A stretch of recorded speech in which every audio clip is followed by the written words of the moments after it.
Do you believe in miracles?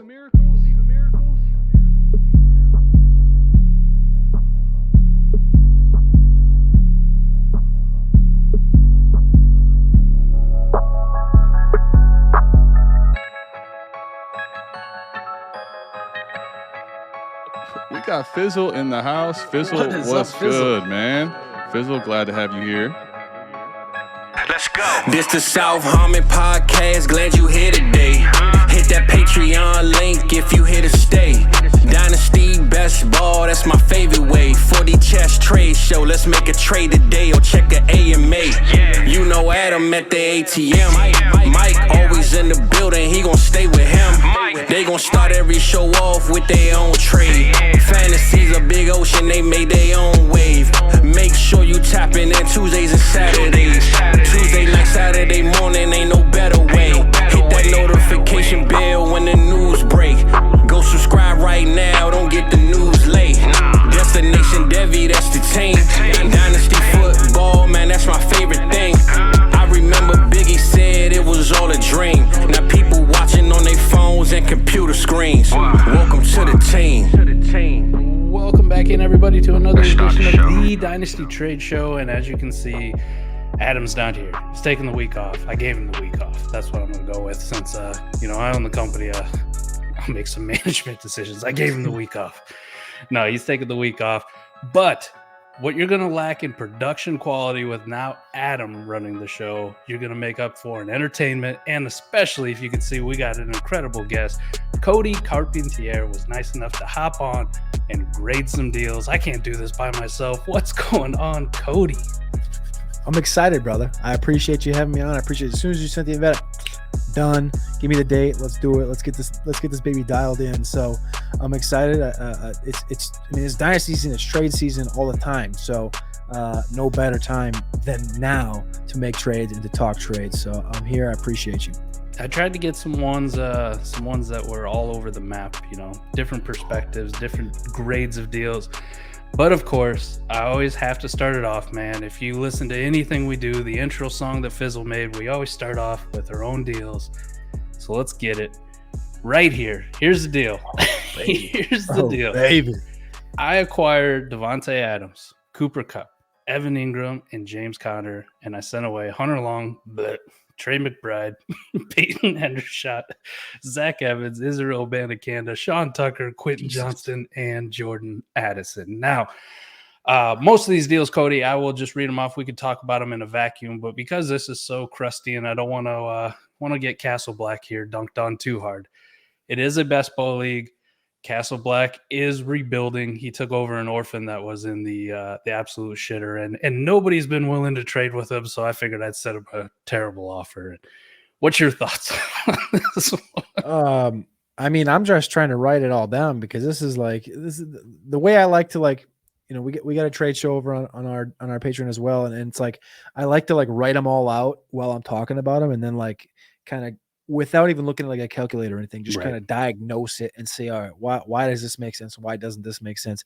And I'm like, it's taking me a minute because it's like, God, you really gave him your whole entire last couple rookie classes, and we're just like, hey, dude, I'm going. On the surface, I love it because it looks like you're all the way in. I don't love James Conner. I never have, but I think from the view of there's nobody else there really to compete with him and what they've done with him the last couple of years, this team's not going to be very good. He's going to get the opportunities. He's going to get the touches. Now, I look at the running backs on the other side. Abanikanda, the Jets are going to have a ton of dudes in that backfield, and I don't think that anybody's really, even Breece Hall, I don't think he's going to be, a top 5 guy, maybe like some expect just because of the injury, and I don't think they're going to push him that much. Evans and Tucker, crapshoots at running back, so you got that obviously upgrade at running back whether you need it or not. You got the depth piece. Tight end, I like McBride, maybe more than a lot of other people do, but I would probably personally take McBride by himself over Ingram. But you got rid of Long, McBride, and Hendershot. You opened up 2 more roster spots, and you got Ingram. You got the better tight end who needs to have another year of rebound like he did last year, go for 1,000 to get that next contract. Otherwise, he's going to just be a guy that kind of fizzles out and really not going to hear much from him after next year, in my opinion. Now, the wide receiver is obviously the diamond of this whole trade, right? Adams, Kupp, the two aging dudes, two aging dogs, savages for the two young bulls, Quentin Johnson, Jordan Addison. I mean, it looks like you're going all in. I haven't even let you answer that question yet, but I'm just assuming you're going all in. Adams, Kupp, give it to me all day, today, tomorrow, and last week, even though I think Addison has the ability to be a top 16 guy this year. I don't love Johnston as much. I like your side just looking at it between those two guys. If I axed out Ingram, Connor, those three running backs, those three tight ends, and just looked at it on face value, wide receivers for wide receivers, I think win now. I'm taking your side regardless. So that's where I'm going to roll with. I like you. I would say probably 62-38 in favor of McNutted. Oh man, this is going to be a show first where we get a percentage, right? Cody's dropping percentages here. The thing for me is it's best ball, and yes, you are right. I've spent I think this is going into year 3 of this best ball league, right? When Sleeper first introduced best ball, this is one of the first ones we fired up, Dynasty Best Ball. Yep. I spent the first 2 years just rebuilding, taking draft capital, productive struggle, whatever you want to call it. There wasn't a player I was attached to. If you were giving me the value I wanted for him, gone, right? And I'm just looking years down the road. We're at the point where I was sitting here and looking at this team, and it's a best ball league with 35-man rosters, which means that a lot of those players are worthy. And the guys like Hunter Long, Zach Evans, Bandakanda, like, could they do something in best ball? 100%. They could do something, but I'm 6 players over the roster limits, and I'm going, I don't want to just cut them. I don't want to just get rid of them. Somebody else is going to pick them up, and they're going to love them. So I'm going, man, you know what? I think it's probably time. If I have this deep of a draft every single year, I've had the last 2 years draft class, and I keep acquiring talents, and I have the quarterbacks, and I have the running backs, and I have the tight ends. What am I missing? Wide receivers. They're kind of meh. I got to rely on Quentin Johnson, who I think is great, and Jordan Addison, who I think is great, but I got to rely on them to produce for a contending team that I want to compete with in their rookie year. Kind of sketchy. So found the one guy who's got old assets, Kupp, Devontae Adams, and said, hey, I'll give you my young ones for your old ones. And then it kind of morphed into, I asked for some different pieces, and he was like, well, I can't do this. And I'm going, well, I'll still send you all this stuff anyways. Let's see if there's a couple pieces I can pry back off of you, right? And Evan Ingram at tight end, decent enough producer. I'm with you, man. I don't even really like James Conner at all, but as a best ball league, I don't have to start him. He makes the lineup a couple times a year. Fine. He falls into the end zone 2-3 times. You know, I'm happy. Whatever. So I think a lot of people will probably look at it like the way I would break it down is I just start right there at the wide receiver swap, Adams or any of those wide receivers. Well, I'm taking Adams over them. Now I get it for the long term. You probably want the younger guys. Same thing with Kupp. Pick the other one. Ingram, I don't know. You could probably put all 3 of those tight ends together, and I'd probably still rather have Evan Ingram because I've seen him do it. Trey McBride's pretty awesome, but we just really haven't seen it yet. Like that's the best point at tight end, right? In my opinion, it's just a projection, and whether or not you like James Conner or not for the running backs going back. I mean, what kind of role do you think those guys are going to have? So I thought this was the pretty easy, but I also understand I don't want to bury Castle Black too, because if you say, hey, I want to rebuild everybody on my team's on the block. I took over this orphan. I want to shake it up. And that was 2 weeks ago. And you haven't gotten a single offer yet. Like, the first one that comes in is going to look pretty good. Like, let's just get this party started, man. That's the best thing too. Like, obviously, you know, I don't know what Castle Black's team looks like, but this is we were just talking about another trade on our show a minute ago. And he's like, I took over an aging orphan and I just want to get some youth. And he literally got rid of Fournette, Kamara, and Chark and just went straight rookie sophomore. And it was just like, on the surface, it looks pukey, but you have to start somewhere. And so Castle Black, he's starting somewhere. You know, a couple of those guys, Abanika and Tucker could hit, and all of a sudden, you know, he feels more. Maybe he made this trade knowing like, I guess I'm probably getting beat here, but there's upside and abilities. You know, there's a shot for Peyton Hendershot, there's a shot for Hunter, there's a shot for all these guys. So I think you both probably advanced and helped both of your teams. I like it. That's why we get the percentages, right? We got the smart one to finally do percentages. Adam and I up just here, just dunking on one side or the other. All right. Next one we got. Shane says is acquiring Lamar Jackson and CeeDee Lamb. He sends away to I'm going to say Palsy Halsey M. I don't know. I'm not even going to try anymore. Josh Allen, Chris Olave, and a 25 third. So Lamar and CeeDee Lamb, or Josh Allen, Chris Olave, and the 25 third. And we'll talk about this in a vacuum versus actual league setting. So in a vacuum, just looking at it, you can probably assume it's a super flex league because I'm not very good at grading one QB trades. I don't even like those leagues.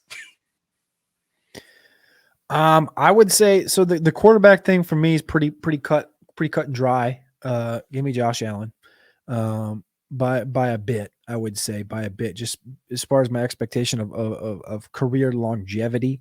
And then at wide receiver, I'm going to have a lot of Chris Olave, and I'm not going to have as much CeeDee Lamb, just over personal preference. I don't have these guys very far apart in Dynasty. I have Lamb 5 and Olave 9.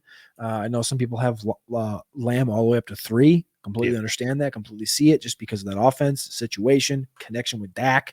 But I see Chris Olave as a Mr. Consistency type, where I think he's going to be a guy that you kind of forget about, like the Jarvis Landrys of the world, the Mike Evanses of the world, where it's like the consistent 900,000, whatever, in that range. No matter what happens, no matter who's the quarterback, Carr, Winston, Breeze, fucking, Will Levis, fucking, you name it, whoever it is, Olave is going to put numbers up on the field. So 1 for 1, I'll take Allen. 1 for 1, I'd take Lamb, but it's not by that much. I think this is a good trade. I think personally, I would probably take Paulie's side. I'm with you. I am with you on all your points too. Like I love Lamar, and it was the situation during the offseason when people kind of thought he wasn't going to play. Like I had to be out here defending him. Like, hey, this is a guy who broke fantasy just a couple years ago, and I understand the injury situation, but fading him past the first round of a Superflex startup is just stupid. Let's stop the nonsense. Lamar's fantastic, but clearly like you, I'd rather have Josh Allen. Josh Allen is in that tier with, I'm not going to say he's with Mahomes because I feel like Mahomes is by himself, but those next group of guys, whether it's Hurts, whether it's Burrow, like Josh Allen's in that conversation with him, depending on where you want to rank him. I'm completely fine if it's at 2 or if it's at 4, but he's in that conversation. Lamar, not in that conversation for me. So Josh Allen, a fair amount over Lamar Jackson. And the same thing, wherever you rank CeeDee Lamb and Chris Olave, I think they're pretty close. I think they're pretty close. So if you told me that I could get an upgrade at quarterback like that and have to take just a minor downgrade, in my opinion, at wide receiver, I would do that. He gets a free third thrown in for his trouble. Now, the context of the league, which makes this a slam dunk for the Josh Allen side, in my opinion, is it's a 16-team Superflex league. Ooh, right. So think about the players. Ooh. Some teams are going to be starting as their QB1, and the advantage you're going to have over them every single week with a Josh Allen type. And if you follow anything that we do, Warp, SouthHarmonFF.com, we've implemented the Warp tool. You can plug your league in. I plugged his league in. I wanted to know what is the wins over replacement advantage at quarterback, and it heavily, heavily favors quarterback until like probably 18, 19, and then the position players are 1 for 1, meaning that if you had QB 18 or wide receiver 19, running back 19, they're basically the same thing in wins over replacement gain. But at the top, quarterbacks 1 through 4 last year, there is a dramatic fall off from QB 4 to QB 5. Now, it doesn't seem like much in most leagues that we play, but that 4 to 5 drop off is almost a full win per game in Warp, which is massive, absolutely massive. So when I plugged that in and I looked at it, I went, holy hell. In a vacuum, I want the Josh Allen side anyways. You tell me it's a 16-team Superflex league where Warp favors the Josh Allen over the Lamar Jackson this much? No question about it, man. I like you, Lamar, but I'll help you pack your shit. I was gonna say without the context, like, yeah, I mean, I would say like this is I'm taking Allen and Olave just because I like both those guys better than their two, and I was thinking like a 54-46 type of deal. With the context, I think we're like a 70-30. Like I'm very much in favor. So love it, everything you said. All right, we got our next Devontae Adams trade. I guess he might be in the running here to making the thumbnail. That'd be up to Adam. Hotter cold commodity. Castle Black. Again, on the trade show, he's acquiring Devontae Adams this time. He sent away Terry McLaurin and Jayden Reed. Wait, All right. did he do this trade and then send him to you? No, Different I think league? that's a completely different league. Okay. Absolutely. Okay. He must play in a lot of leagues just like me, but Okay. I did not see this one go through. He had Adams on his team for a while. Devontae Adams or Terry McLaurin and Jayden Reed? Who you got on this one? I gotta check my rankings here quick. I think I would still just sit. I don't know, man. It would depend on you. I would need context on where your team's at. Every part of me wants to go. Let me see where I got McLaurin at right here. All right, McLaurin's right there. Golly.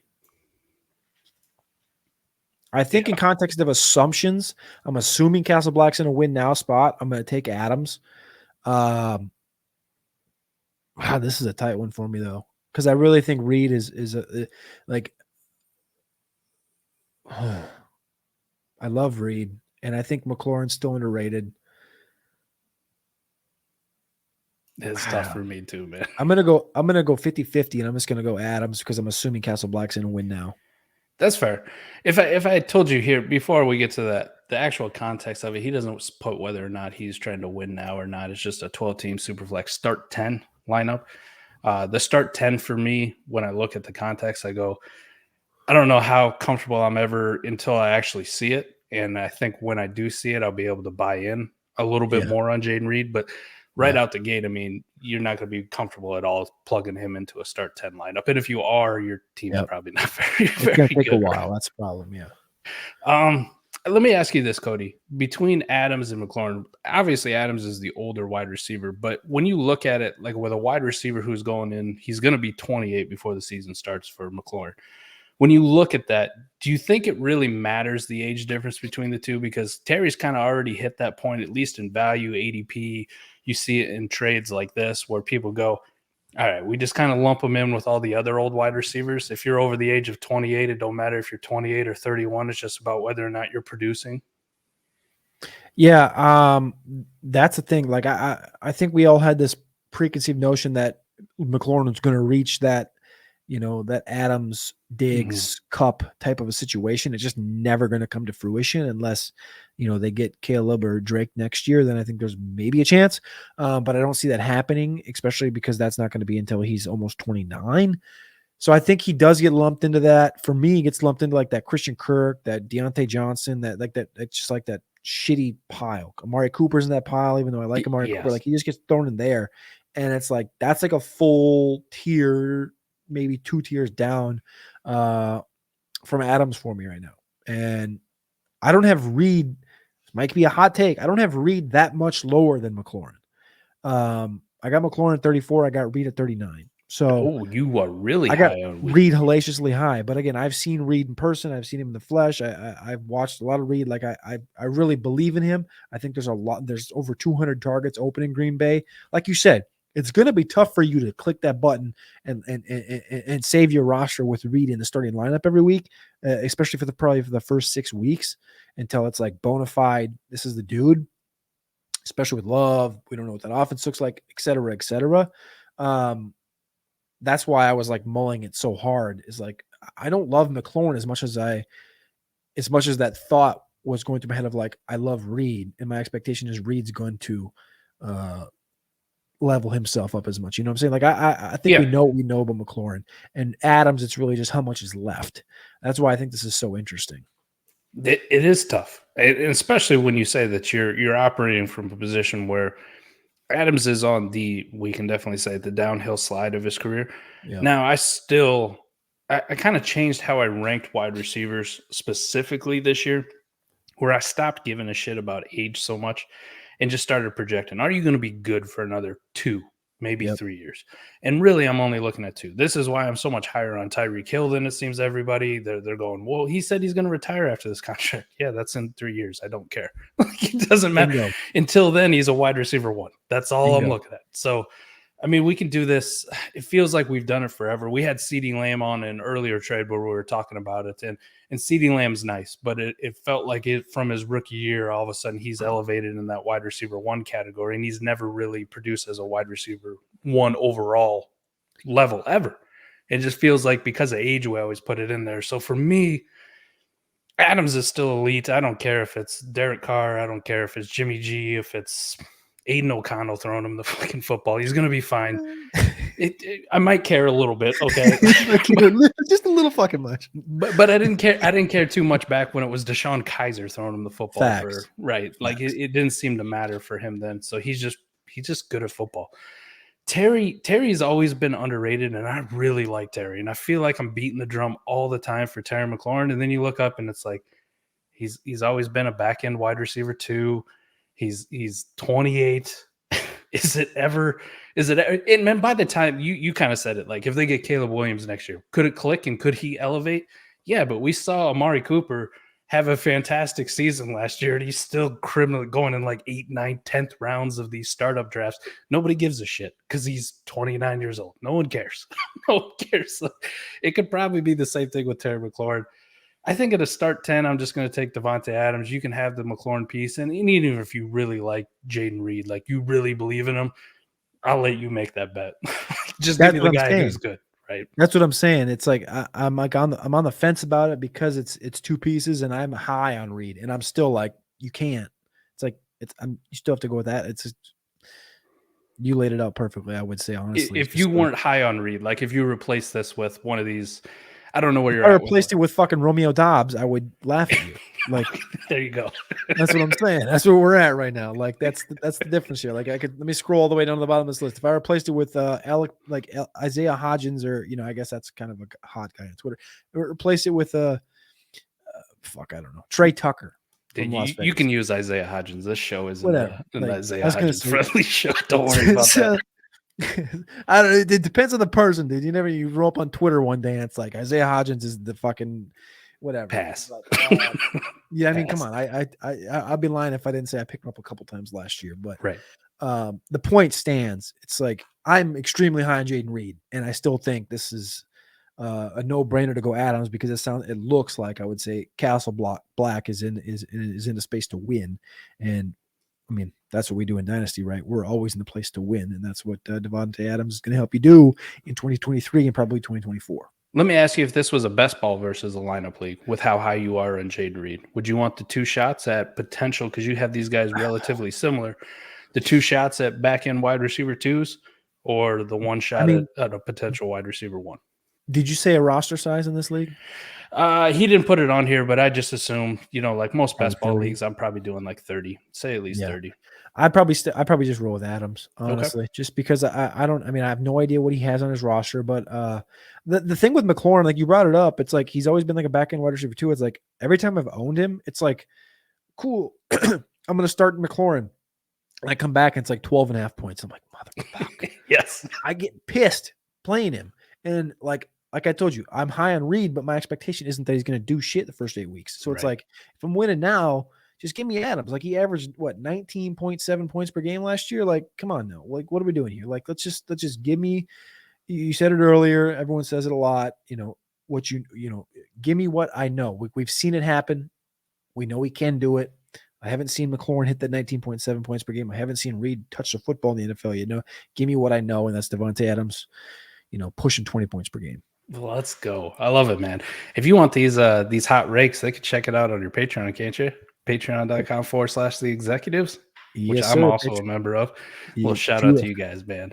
I gotta support you guys. You guys are fantastic. I've been good friends with Matty ever since we met up at the expo last year. He had his meat hanging out of his shirt. He had to make sure he had an extra button undone. So you've been fantastic for years. So when I saw you guys had a Patreon, I was like, man, I hope they got a Discord. I appreciate that, man. We literally, so throw back a little while. Last season, I had the Discord going, and then because I was at Player Profiler, I was like, all right, let's end this, because we started to push Discord at Player Profiler, and then I axed mine, and then we just kind of restarted it, reignited it last month. So the Discord's kind of way behind a lot of other people in the space. But yeah, I appreciate that. I appreciate your support as well, joining the executives. Like that's we're trying to onward and upward. Maddie's the fucking man. You've obviously met Maddie in person. I've met Maddie in person, and the expo's in a month and a half. Are you going to be out there expo again? 100%. Right, cool. So, we got to do a booth this year. I know it's not as fun because I'd rather party, but Adam's like, hey, this website's doing pretty well. We might want to promote that. You know what the cool thing is? I think when you get the booth, there's no restrictions. I would say there's probably no restrictions. So I feel like you could probably, drag a cooler in there. Oh, there we go. I like it. All right, we'll see. We'll keep. And that I on might the bring a download. folding chair. Listen. I'm probably gonna get Bob Lung, who created the expo, runs the whole thing. Great guy. We had him on a podcast last year. I'm gonna try to get him on again, and I'll ask him specifically, like, Bob, under the table. Can we Let's just say hypothetically somebody drug a cooler in, and it wasn't me, and we were at our booth the whole time. Right. It just looks like juice, anyways. Right. I'm just having a blue lemonade. No problem. All right. So, Cody, I don't know how many of these shows you watch of ours, but 7 Goat Rings makes an appearance a lot, and he made the appearance at the beginning when we started doing the shows, just dominating people in trades, absolutely dominating people in trades, and he's been on a bad string of luck these last, couple months. So he's down to 5 Goat Rings now. Adam, I decided he's had a couple Goat Rings taken away from him, but this one, maybe we can get him back on track. He acquires Deshaun Watson, Amon-Ra St. Brown, Rashad Bateman, and a 24 first from Big Black Scooby, which is probably one of the best names I've ever heard. Wow. And he sends Big Black Scooby, Joe Burrow, Treylon Burks, and a 24 second. Context, it is a 12-team, 2-quarterback start 11 league. What's it just says start 11, doesn't say like a min for nope. Wide receivers? Nope.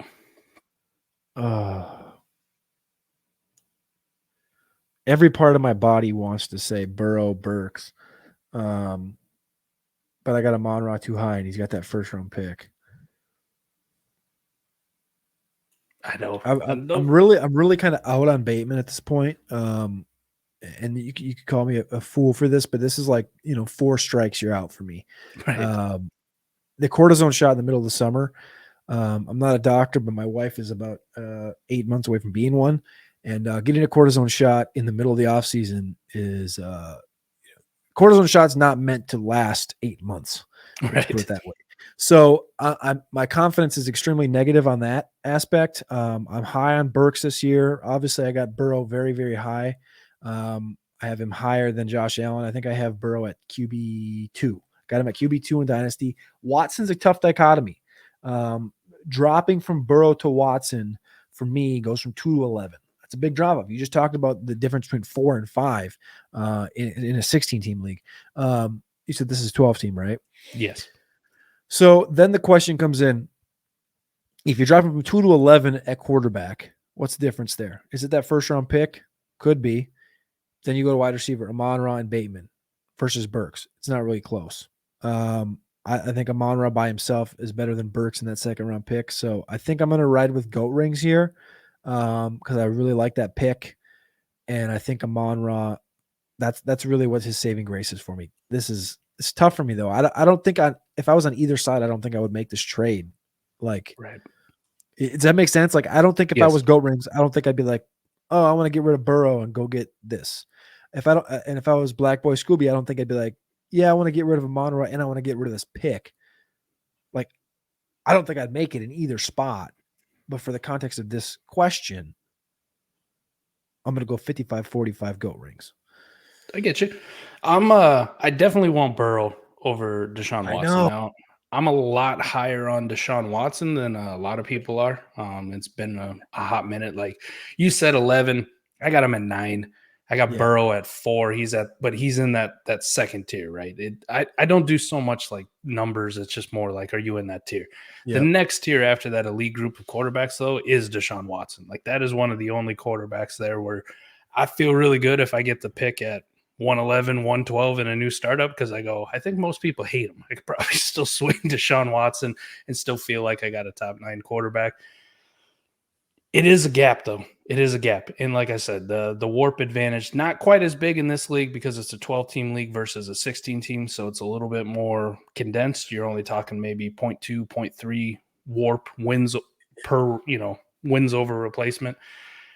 Amon-Ra to Treylon Burks is a pretty big advantage, though. And this is coming from a guy who's higher on Treylon Burks than it feels like the community is. Like the community hates him because of the asthma and he didn't do shit. And it's the Titans. No one likes him. Blah, blah. Amon-Ra. I fucking love Amon-Ra. I love Amon-Ra. What a stud. Draft capital be damned. You can throw that shit out the window. This guy just produces. And he produces at a high level. You can do the ADOT. You can do all the advanced analytics. The advanced analytics I want to know is he scores fucking fantasy points and he scores them at a big clip. So Amon-Ra to Treylon Burks is a big advantage. You throw anytime, man, I can get a first like thrown in. Like I killed you at the wide receiver position. I'm definitely tearing down at quarterback, but you want to give me your first? By all means. Bateman, I get you, man. I'd hated Bateman. Then we talked to Derek Brown. Debro came on, and he was like, don't panic. All right, I'm kind of back in on Bateman, but it's still not great. It's not great. But for a 24-second, like if I'm Goat Rings here and I felt good about my team, I just got a first from you. I'm definitely tearing down at quarterback, but I'm massively upgrading at wide receiver. Shit, you can have my 24-second. Like, I'll see if Rashad Bateman's worth anything. If I miss, enjoy the 211, man. Like, hope you can hit it in 24. Enjoy the 210, whatever it's going to be. It's going to be a later second-round pick. I'm more comfortable with it. I think Goat Rings redeemed himself here. And I will say this, though. If you change out the Deshaun Watson to, like, a Tua, Kyler Murray, I'm good, man. I'm good. Yep. Like, that's where your point comes in, where he's got Deshaun Watson in this, where I go, okay, I can make a rational case that I really want to take his side, but it's because I love Watson. You traded out for a quarterback I'm not as high on, that I have ranked lower than Watson. I don't like to trade for either side. Like, I wouldn't do it. I'm not leveraging my 24 first and giving up Amon-Ra to get Joe Burrow and Treylon Burks. And on the reverse side, if I'm Goat Rings, I'm not doing it the other way for a shittier quarterback. Like, I'll pass. So, tough trade. But I think Goat Rings, at least because he included Deshaun Watson, maybe he knows that I love Watson to death. He wanted to get a W. He wanted to get one of his rings back, so I'll bump him back up 6 Goat Rings. He's still got a ways to go to get the 7. I like it. All right. Next one we got here. Second to last one. Try to keep it shorter. Yeah. White mode. I don't like it. Yeah. Come on, 8. Come on. Yeah. Come on. We gotta get that dark mode. So this is AD, one of our newer Patreons over there. He's getting Trevor Lawrence. He's sending away the 101 in 2023 and the 111 in 2023. This is a 12-team Superflex start 11, and for context, he still does own the 103 and 105. What says you? So you can pretty much pencil in Bijan and whoever the hell you take at the 111, or Trevor Lawrence. I'm gonna call this like Bijan and Zay for my context. We're talking Superflex here. Yep. Got the 103, got the 105, so he can replace Law with probably Young or Richardson. Assuming Richardson doesn't go 2, you can probably get him at 3. If not, you can probably backstep and get Young, Levis, or whoever the fuck you want at 5. So he's getting his QB thing out of the way. The guy, just so we get it clear. That backwards, didn't I? Yeah, the guy who's getting Trevor Lawrence also owns the 103 and 105 still. So. Yeah, the guy at Ghostface 1 who's getting the 101 is kind of fucked. If he wants a quarterback, he's going to have to replace him with A-Rich. Oh, yeah. Okay, so I was thinking about that backwards in 2 different ways. All right, so Bijan for Lawrence, essentially, and then you get Zay, plus that guy's already got those other picks. Give me Lawrence, dude. 100%. 1,100%. Like, I don't know what my brain was thinking here just a second ago as I was trying to write this down and go through it. I think I wrote the numbers on the wrong side. But yeah, I mean, I got Trevor Lawrence, like you said, tiers. I have him at the bottom of that top tier. I put him up there. I saw enough last year. I think it's going to continue to grow. And you're talking about Superflex. You're talking about the 101 this year being a running back. I love Bijan, but again, we know the shelf life of running backs. It's the 11th pick. Who gives a shit? Give me the context of him already having the 3 and the 5. Cash money, homeboy. Give me Trevor Lawrence, Superflex, like you said. This is a no-brainer. I love this trade. Yeah, I don't think there's any scenario where if Trevor Lawrence was in this year's draft, he wouldn't be by far and away the 101 pick. he was in his own class. He'd be in this class. He'd probably be in a lot of classes. I was going to say, you would need 103, 101, and 105. Like that's what it would take. It would take those.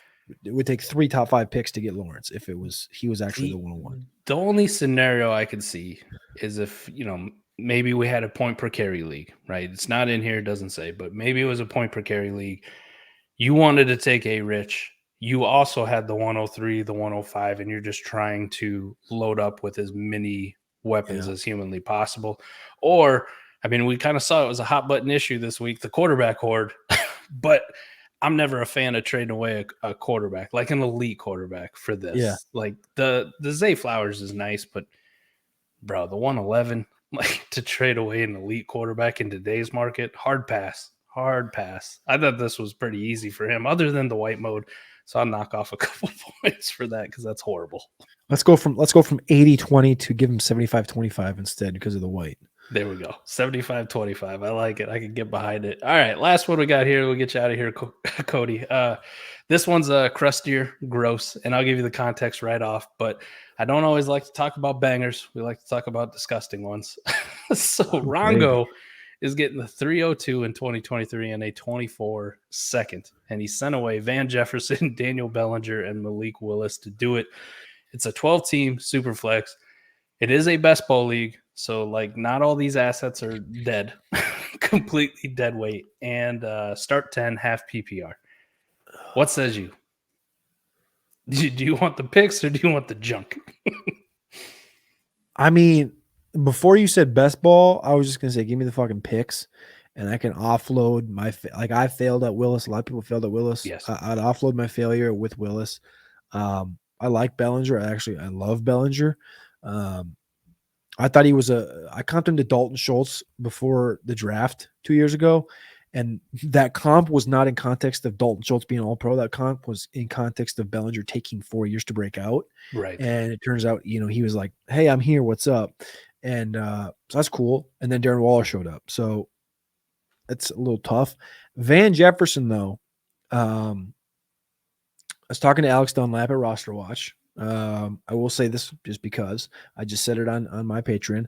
I'm going to Roster Watch. That's my next venture. Oh, so shit. Congrats, my friend. I'm talking to Alex, and he's like, Van Jefferson's showing up on 11 out of 12 sims on the Roster Watch cheat sheet for 2023. And I'm like, dog, it's the last round. Why? And he's like, check out the depth chart. And I was like, Puka Nacua. Right. And I was like, I guess. And we're talking best ball here. And it's like, all right, what's Van Jefferson good at? Getting downfield. If Stafford's healthy, I might walk around like Van Jefferson. But give me a 2024 second. But yeah, I'm with you, man. Even in the best ball. Give me the fucking picks. Just give me the fucking picks, man. Line up this would be so easy. Best ball, it's still pretty easy for me. Malik Willis. It sucks. It sucks. I still roster him in some best ball leagues just because, what are you going to do? If you got 35 roster spots, you're going to have some turds just hanging around, right? He's probably a 0, but I want to know he's an absolute 0 before I just cut bait, right? This is why Dynasty and best ball exists, though. This is exactly why right here. When you got those massive rosters and you got taxi squads or you just got big rosters, it's like, dude, I love Malik Willis. Like you just said, I'm going to hold him in a few spots. You know why I'm going to hold him? Because I've seen guys, Tyrod had a different career arc and stuff like that. But, Fitzpatrick, all these other guys, Gabbert, he just hangs around. And right. Willis is a good-ass dude. And Willis is going to learn. Willis maybe wasn't ready year 1. He might not be ready year 2. He might not be ready year 3. But Geno Smith took a little bit. And Geno Smith had that big season this year, 10 years in. And I'm not saying that Malik Willis is Geno Smith. I'm not saying he's anything like that. But what I am saying is the dude's athletic and dude's got a rocket. And if somebody can get him in, maybe he leaves Tennessee. Maybe he goes to, Detroit, or he goes to Seattle, or he goes to the Rams. He sits behind somebody else, learns a new system, gets it under his wings. And all of a sudden, I'm in Dynasty. I'm in best ball. All of a sudden, I'm sitting here with my 6th quarterback in week 12. And this dude just drops a 35 nugget. and you're like, whoa, we're back into it. We just qualified for the playoffs. And you just go on a hot run because you saved Malik Willis for 4 years in the Dynasty roster. That's why we play this goddamn game called Dynasty. Right. Scott Connor, Adam, and myself, we did a great Dynasty Best Ball roster construction series. And we kind of came to the conclusion that we would like to avoid as many zeros as possible on our Dynasty Best Ball rosters, especially if you're competing, right? But just by saying the words competing, you're down to what, 3, 4, 5 teams tops. The rest of the teams are either in the middle, which they shouldn't be, or they're completely rebuilding and going like whatever. If you're completely rebuilding, who gives a shit, man? You want the zeros. You want the better draft picks anyways. Those are fine. But if you're contending and you still had Malik Willis, there's still room on like a 30-man roster in Dynasty Best Ball for you to have 1 or 2 of these guys where it's like, yes, they probably don't do shit for me all season, but I'd like to see. I'd like to find out. Now, if that guy's a 4-string running back who had no talent to begin with, you're probably doing it wrong. Now, if it's a guy who, like you said, can run and has a rocket arm and is going into his second year, maybe, because it is Superflex and is the quarterback position. And you touched on it, man. We just watched a 9th-year breakout quarterback do something. Right now, everybody loves Geno Smith. And I'm going, what about the first 8 years where he sucked? He was horrible. It can happen. Bellinger, like, I don't know. If Waller wasn't there, Bellinger was a fine tight end. He didn't do a whole lot. Like, he had some moments last year, but it wasn't anything special. But most of those tight ends from like 8 to 45 aren't anything special. It's a bunch of the same shit. So Darren Waller being there, just kind of sad trombone, wah, wah, wah. And I really think, like, you give me the 23-302, which would probably be your shot at another tight end in this class, which is one of the deeper tight end classes that we already like have seen in a while. Shit, I'll re-roll this. Let me try to hit on another tight end. You know, maybe that's Tucker Kraft, or maybe you're a Luke Musgrave guy, whoever the hell it is, right? Just pick one of those guys that you like, re-roll it into there, move on. Van Jefferson's the interesting one because, like you said, you look at the depth chart and you go, shit, I could see something. And what if Matt Stafford's healthy? And what if, you know, their defense obviously got a shit ton worse. They got to throw the ball a fuck ton. Van Jefferson be an interesting play, especially in a best ball league where I don't have to choose to start him. But you give me a 24-second for him, I'll pack his shit, kick him out the door. So that was a long-winded way of saying that even in best ball, you can give me these guys and I can make you a case, but I'll just take the picks, man. In the lineup league, no question about it. I'd hit the button so fast I'd break my phone, hit and accept. Pack his shit and pay his taxi on the way out. Oh, yes. Yes. I'm not even saying goodbye, right?